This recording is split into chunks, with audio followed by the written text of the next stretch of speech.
papo de café. Papo de café. O que é papo de café? Papo de café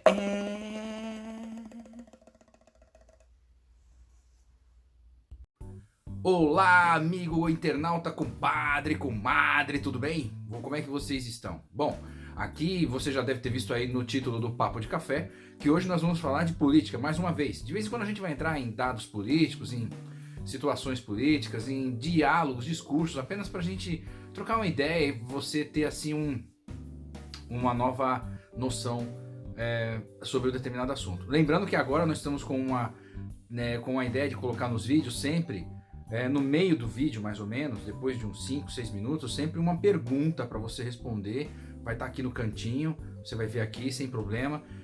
Sempre vai ter uma pergunta aí a respeito do tema. Aí você pode responder ou não. Isso só vai ajudar depois para você ter uma ideia de como que as outras pessoas estão pensando, se elas estão próximas do que você está pensando também. E você vai ajudar as outras pessoas a terem uma ideia também. Isso é legal, que é uma troca que a gente pode fazer, né? Então a ideia agora é sempre trazer temas. Bom, a gente já vinha com essas ideias de trazer temas polêmicos, mas sempre temas atuais, temas que a gente pode entender que isso pode ser até cobrado nas provas de redação do Enem, da FUVEST, de outras universidades, e que às vezes falta apenas você trocar uma ideia a respeito do assunto para você enriquecer o seu tema, né? Uma coisa que é muito importante, você nunca fuja do seu tema. Depois a gente vai fazer um vídeo exclusivo sobre isso, para não fugir do tema, né? Nunca, né? Tentar fazer com que todo o seu assunto pare ali. Então agora, para a gente não fugir do tema, que é o tema inicial, que é o lance política, e dizer que na política não existe compadre,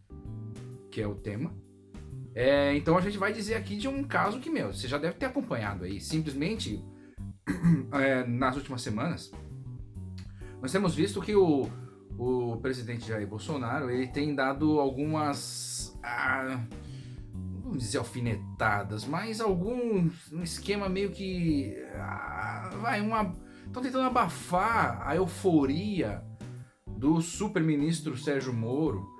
Porque quando o super-ministro Sérgio Moro, vamos chamar aqui de super-ministro, porque é pelas palavras do próprio Bolsonaro, que ele precisava trazer super-ministros, pessoas que eram super importantes, pessoas que eram super responsáveis naquilo que estava fazendo para fazer determinadas ações dentro do governo. Ele escolheu justamente o Sérgio Moro, que estava em alta lá na Lava Jato, fazendo o que tinha que fazer, que era prendendo os políticos e empresários corruptos. Isso estava muito bom, muito legal lá. Aí o que acontece? Quando o Bolsonaro chama o ministro Sérgio Moro para junto do time dele, ele, claro, imaginou que o Sérgio Moro talvez não fosse aceitar, ou se fosse aceitar, tal. De todo jeito, ele ainda garantiu para o Sérgio Moro que ele iria chegar no Supremo, né? Porque a ideia dele era, né, colocar o ministro Sérgio Moro como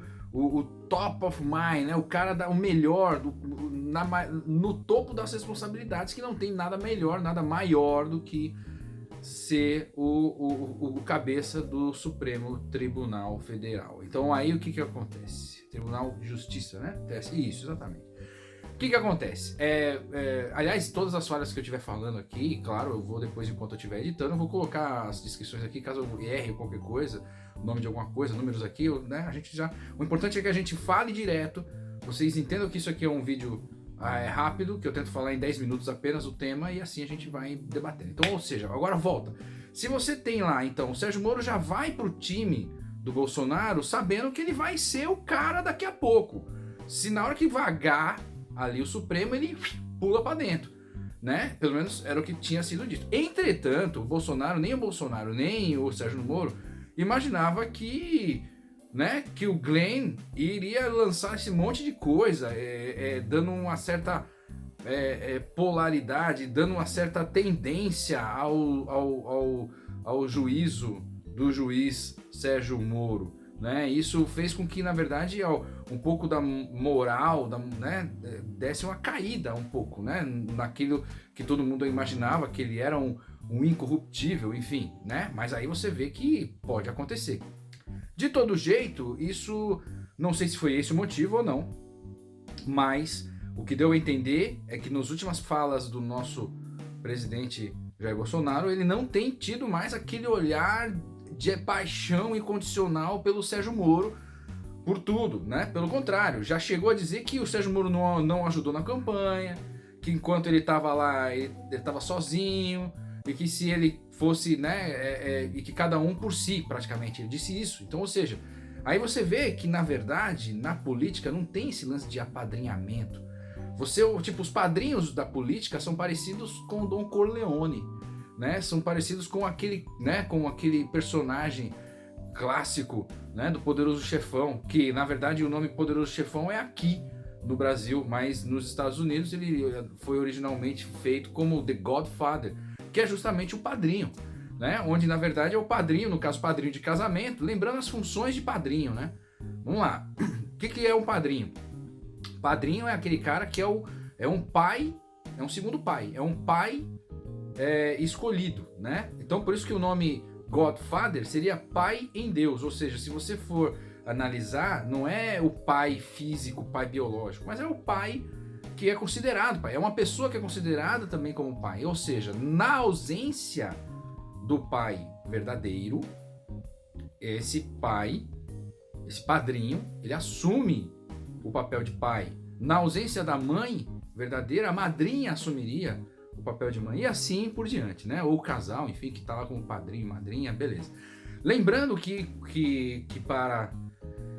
quando a gente falou aqui, a gente disse compadre, né? A gente chamou de compadre, né? Falou que na política não tem compadre, mas na verdade eles não têm padrinho de verdade. Mas o compadre que eu digo é o seguinte, o compadre...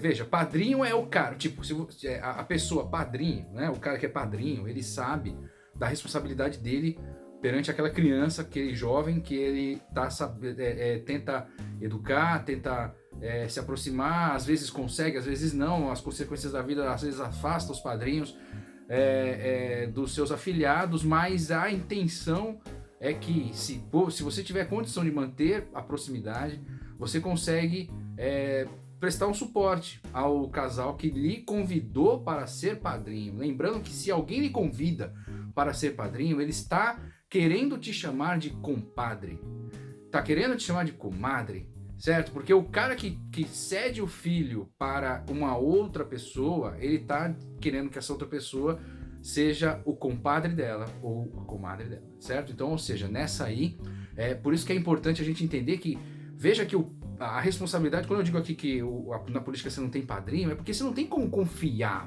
realmente em alguém para você entregar o seu filho para esse alguém dentro da política. Por exemplo, eu não consigo imaginar eu entregando um filho meu, né, se um dia eu tiver, eu não consigo imaginar eu entregando um filho meu, por exemplo, para qualquer pessoa que um dia eu apoiei na política, não importa, seja quem for, mesmo que eu veja, o cara é um santo, pai, não, mas eu vou entregar pra Marina Silva. Cara, não. Eu vou entregar pro Haddad, não. Eu vou entregar pro Dória, não. Eu vou entregar pro Bolsonaro, não. Eu vou entregar pro Moro, não. Não vou entregar pra ninguém. Não existe padrinho no rolê da política. Não existe. E se o seu irmão entrar na política? Esquece. Se você tá na política e seu irmão entra na política, ele não pode ser padrinho, cara. Ele não pode ser seu compadre. Porque... Mano, não dá. Em algum momento, até as famílias serão subestimadas, cara. Dentro da política, ninguém acredita em mais ninguém. Como é que pode? O próprio pai tá falando... o próprio pai tá protegendo um filho, e o filho com alguns problemas, ele não tá nem aí, tá sempre olhando. Então, ou seja, não dá pra confiar em ninguém. E olha, quando eu digo isso, não é só pelo Bolsonaro, tá? Vamos ver, se a gente volta aí um pouquinho, não muito. Você pega aí o Dória mesmo. Poxa, o Dória primeiro tava abraçando... fazendo o Bolsodória, juntando os dois, eles estavam fazendo várias ideias, né, campanha junto, subindo em palanque e tal, mas, mano, não, simplesmente não deu nem 7 meses, pronto, a imagem do Bolsonaro começa a cair, né, saiu, o Dória já pula fora, e aí ao pular fora, o Bolsonaro já começa a falar mal, já troca farpas aqui, já pá, ou seja, acabou. O amor dentro da política é mais efêmero do que a vida de uma mosca, cara. Entende? É um negócio absurdo, muito rápido. muito rápido, entendeu? Então é isso, é um ponto de vista interessante que vocês podem levantar aí, né? Entender que, né? E lembrando que aqui a ideia, de novo, volto a falar, que a ideia do canal do professor Paulo Góes é sempre esclarecer algumas coisas e também gerar dúvidas. Entende? A gente esclarece algumas coisas que são muito claras, que é muito comum da sociedade, mas gera algumas dúvidas para você questionar mesmo, para você verificar. Então aí eu lhe pergunto, você acha que dentro da política pode haver um padrinho? Pode haver uma madrinha? Pode haver então, portanto, um compadre? Né? Você pode doar o seu filho, você confia tanto alguém assim para doar o seu filho? Você pode até confiar alguém para falar, eu quero ser seu padrinho na política, ou seja, eu quero ser seu padrinho na política, ou seja, eu vou te ajudar a erguer na política, subir, papapá. Isso é possível. Mas aí você já tá fazendo um lance querendo troca. Beleza, mas ok. Agora, você doar seu filho, tipo, doar, né, a responsabilidade de alguém tomar conta do seu filho dentro da política, você tem ideia? Cara, eu não consigo ver. Mas se você tem, também pode deixar seus comentários, se você acha que o que eu tô falando é um absurdo, não tem problema, tá? Pode mandar seus comentários, suas críticas, suas sugestões de temas também são sempre bem-vindos. É isso aí, né? Mas é isso. Lembre-se sempre que se você puder abraçar seu afilhado, abraçar sua afilhada, e lembre-se da importância que você teve na vida dos pais dessa criança, porque eles te respeitam demais, te consideram muito. É sempre uma grande responsabilidade e é um grande privilégio quando você é convidado para ser padrinho de uma criança, ok? Mas isso vai ser difícil acontecer na política, pelo menos, cara, porque não dá para confiar em ninguém lá dentro, é só isso. Galerinha, tenha um bom divertimento, uma ótima semana, nos vemos amanhã, saboreie o seu café, saboreie a vida.